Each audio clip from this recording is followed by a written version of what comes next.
The sites are maxed out. We sell as much advertising as we have traffic. They're basically sold out.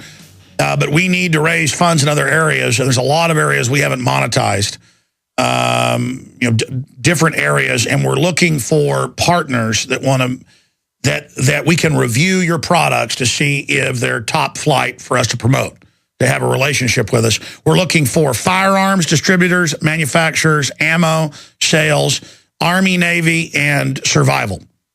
Okay, that's what we're looking for with partnerships to review your products to see if I would like to endorse them and promote them in some new advertising venues that we have. There's a bunch of them that are completely untapped audiences that are hungry for the truth and your quality products. And I have a new salesman. He's one of the guys you've seen on Brothers in Arms, Gunsmith, Matt Williams. It's Williams@Infowars.com. Send your products to him, because if I'm going to accept firearms and other manufacturing as a survivalist as well, we have to review the products. That's why I have him in here to review them. We don't just take any sponsor. I turn them down constantly. So he's here to review it. We would like to work with you if you have high-quality products. Williams@Infowars.com. Williams@Infowars.com. Okay, there's also the regular advertise link also on Infowars.com, but Williams is the guy handling all the tactical stuff. Okay, let's go ahead and go back to Syrian Girl for this segment and the next little short one. Continuing here, getting into the nerve gas. They're saying that Assad's going to use nerve gas, so now NATO's got to bomb the country to help al-Qaeda take over. And meanwhile, al-Qaeda has thousands of missiles they got out of Libya, and that's admitted. I mean, this is just wild. What is Syria facing on that front? Are the humanitarian love bombs coming? Well, the dangerous thing that's occurring in Syria right now is that they're arming the insurgents with anti-air weapons. And, there's already been reports that they were armed with chemical weapons. So if they have this level of sophistication in weapons, it's going to be very dangerous for Syria. And if they use the chemical weapons and the government is blamed for it, that's going to be taken to the UN. And when that's taken to the UN, it could result in either a full sanctions on Syria, in which Syria is starved for 10 years, as Iraq was, weakened and starved, not given no arms trade, no trade of any kind, no medicine trade, no clean water. And that's how you destroy a nation that's too strong to destroy front on. So that's what might eventually happen in Syria. I'm not sure if we would see a direct confrontation as an outcome in the next few years, but it's always a possibility. And, that might actually be coming from Syria's side, because when you corner a cat, eventually it's going to lash out at you. And that might be what we eventually see. And if that happens, it's going to be a regional war. Well, I agree with you, and it's just so sad to see all of this unfolding. When we come back, I mean, is there a time frame from your sources in Syria? When are they expecting the drones and the attack craft of the empire, the New World Order, the bankers, to start attacking, to give air cover to the al-Qaeda forces, burning down churches and murdering people? We'll be right back. Ladies and gentlemen, we are back. Thank you so much for joining us. 5 more minutes with Syrian Girl. Again, they're from the higher level political class that basically run out by Assad. So she's outside Syria but still has some family there. She's not even pro-Assad, but she's against the country being bombed and al-Qaeda being sent in to rape, rob, pillage, and kill everybody. And you see them trying to make somebody suicide bomb. And now the media trying to cover this up. I mean, this is so immoral. And it just shows how the people running our society serve no one but themselves and want to destabilize the Middle East and get a civil war going. You heard my question as we went to break, Syrian Girl. So what is the word? I mean, they're talking more and more about that humanitarian carpet bombing of the country. Well, now that the UN monitors are out of the country, the diplomatic pathways are slimmer. So there's not a lot of... at the beginning, the UN monitors were used to rearm insurgency and to sort of stop the Syrian military from fighting them. Whereas because the Syrian military disregarded that because the other side kept fighting them, so there was no ceasefire. Yeah, no, I mean, that's on record. They would do a ceasefire, roll in UN, so the West could bring in more weapons. Yeah, but because it was all out in the open, eventually the UN monitors being in Syria became sort of a way to keep the diplomatic pathway going. So, but now that they're out of the country, the next thing is what? It's got to be something else, maybe war. And you asked me if I have any news on when it might start or a time frame. Every so often I hear, be prepared. War is going to start in 3 months' time, and I've heard it again, last week. But you get used to hearing it, and honestly, nobody knows really. Syria is surviving. Syria is defeating these foreign-funded insurgents, Al Qaeda, coming from Libya and Jordan. They're defeating them every step of the way.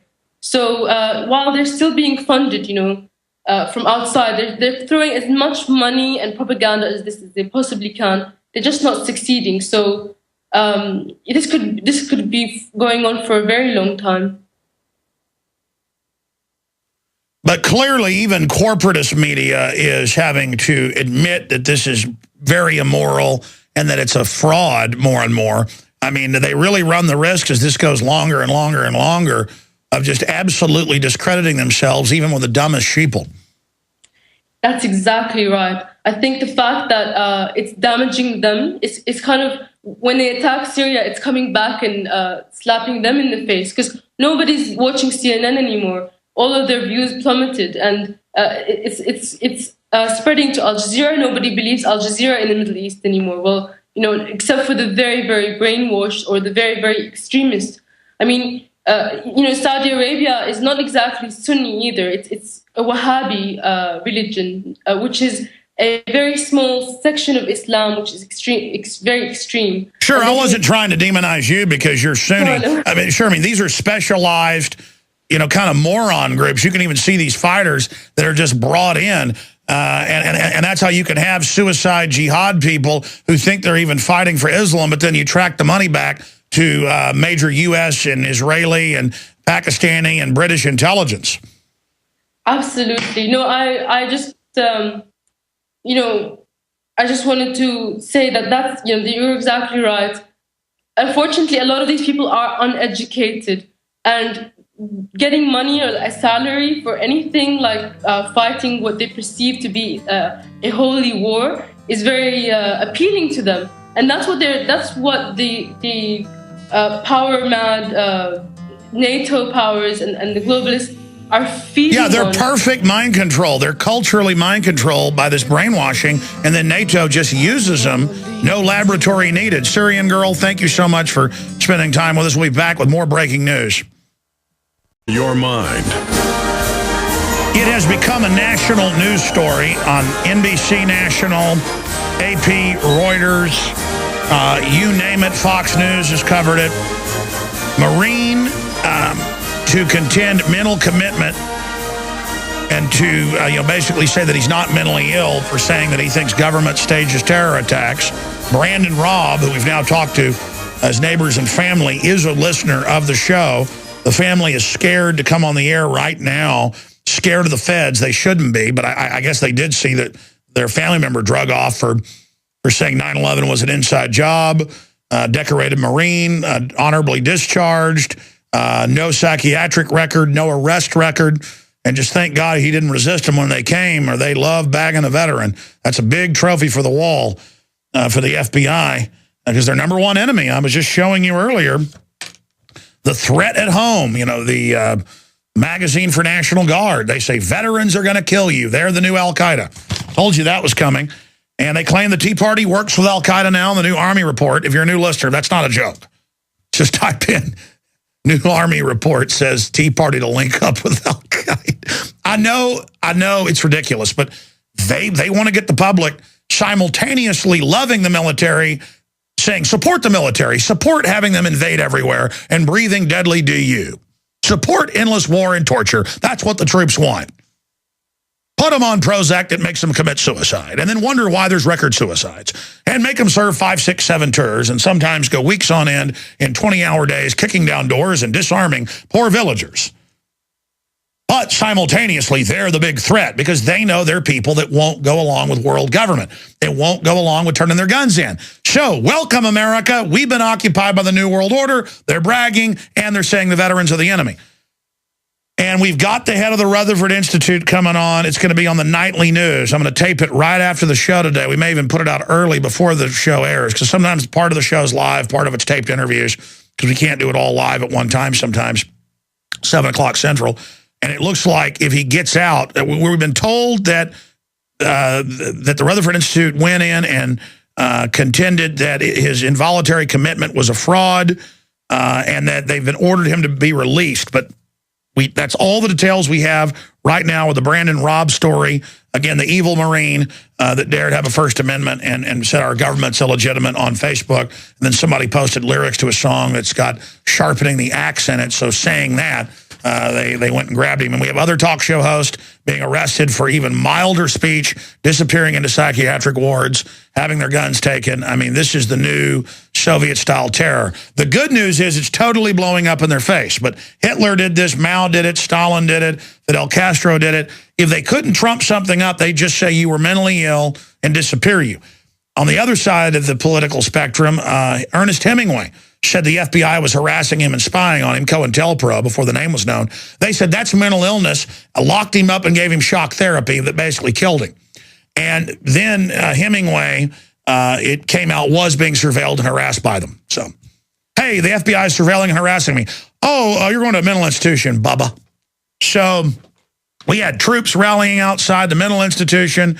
But again, we're not 100% sure. McBreen's talking to the neighbors, the person that shot the video, all that right now. We're trying to vet all this as it develops, but it looks like some good news because it backed them off. But how many people is this happening to? I've talked to friends and family.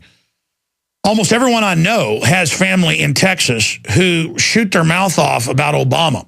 Like, I hate him. You know, I wish he'd get out of our country. Secret Service shows up. They show up at car dealerships. If a mechanic, I know the car dealership here in town, I haven't been authorized to say all of it yet. Well, actually, I was, but we needed to check first with something. But the point is, and he just shot his mouth off about Obama. The Secret Service came and said, even though it wasn't that threatening, we want him fired or you're in trouble as a dealership. They didn't have any other power other than color of law to destroy someone's livelihood. And that's what Homeland Security and all this is about, saying you won't be able to travel outside the country if they say. You won't be able to travel if they say. You won't be able to have a job if they say. This is all admitted their plan. That's how I knew 10 years ago they'd be on the streets someday, because I saw them on C-SPAN break it down. You're going to have an ID approved by them, no judge, no jury, to own a gun, to have a job, to travel. The cars are all going to be computerized with kill switches and by-the-mile taxing systems. That's now being announced. I told you 15 years ago about that. MIT announced it. This is what we've got going on. Now, we're joined now for the rest of the hour by Jamie Balagia. Anyone who lives in Central Texas or even South Texas or North Texas knows who this guy is. He's known as the DWI guy. And he is a lawyer, very successful, and he teaches you, period, when the police, what you're not taught in school, try to get in your car, get in your trunk. It's good information for fire.